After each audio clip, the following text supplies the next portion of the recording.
తెలుగు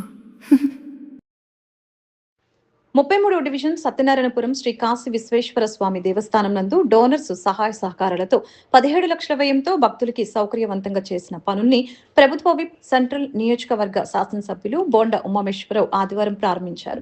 ముందుగా స్వామివారిని దర్శించుకుని ప్రత్యేక పూజలు చేశారు. ఈ సందర్భంగా ఆయన మాట్లాడుతూ ఆలయ అభివృద్ధికి ప్రభుత్వం కట్టుబడి ఉందని స్పష్టం చేశారు.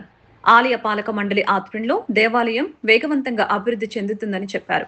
ఆలయంలో భక్తుల సౌకర్యార్థం నూతనంగా నిర్మించిన ఏసీ కళ్యాణ మండపాన్ని, డైనింగ్ హాల్ ని ఎమ్మెల్యే ఈ సెంట్రల్ నియోజకవర్గంలో ప్రసిద్ధి గాంచినటువంటి దేవాలయం. ప్రతిరోజు కూడా ఈ దేవాలయానికి అధిక సంఖ్యలో భక్తులు వచ్చి స్వామివారికి అభిషేకాలు కానీ, హోమాలు కానీ, అర్చనలు కానీ అనేక కార్యక్రమాలు చేసుకుంటూ ఉంటారు. ప్రతి సంవత్సరం కూడా అన్ని పండుగలు, కార్తీక మాసం కానీ, దసరా కానీ, అలాగే అన్ని పండుగల్ని కూడా, వినాయక చవితి అన్ని పండుగలను కూడా అంగరంగ వైభవంగా ఇక్కడ చేస్తాం. ఈ ప్రభుత్వం వచ్చినాక ఈ దేవాలయ అభివృద్ధి మీద పూర్తిగా దృష్టి పెట్టాం. దీంట్లో కళ్యాణ మండపాన్ని ఆధునీకరించాం. అట్లాగే దీనికి ఒక కమిటీ వేసి పేర్ల మురళి చైర్మన్గా, అట్లాగే సభ్యులుగా అరుణ, రమణ, ఈశ్వరి, భాగ్యలక్ష్మి, శేషమ్మ, రమణ, పేర్లు మన సీను, పివిఆర్ వీళ్ళందరినీ సభ్యులుగా వేసి ఆలయ పవిత్రతని మరింత పెంచే విధంగా దేవాలయ ధర్మాదాయ శాఖ వారి ఆదేశాలకు అనుగుణంగా ఈ కమిటీ నిత్యం కూడా వచ్చే భక్తులకి సేవ చేస్తూ ఉంది.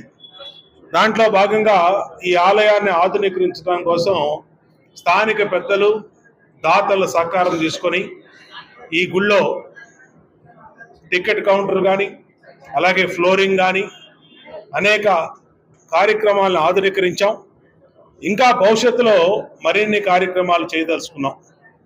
ఇప్పుడే చెప్పడం కూడా జరిగింది మా చైర్మన్కి, అలాగే మా ఈఓ గంగాధర్ ఆయన కూడా చెప్పడం జరిగింది. కళ్యాణ మండపం మన ప్రసిద్ధమైనటువంటి కళ్యాణ మండపం, సీతారామ కళ్యాణ మండపం, దాన్ని కూడా ఫ్లోరింగు, అలాగే పైన డైనింగ్ హాలు ఆధునీకరించమని చెప్పాం. దాన్ని కూడా ఆధునీకరించి అందుబాటులోకి తీసుకొస్తాం. అన్ని రకాలుగా ఏసీ కూడా చేసేదానికి దాతల సహకారం, అలాగే ప్రభుత్వం నుంచి, ఎండోమెంట్ శాఖ నుంచి సహకారం తీసుకుంటాం.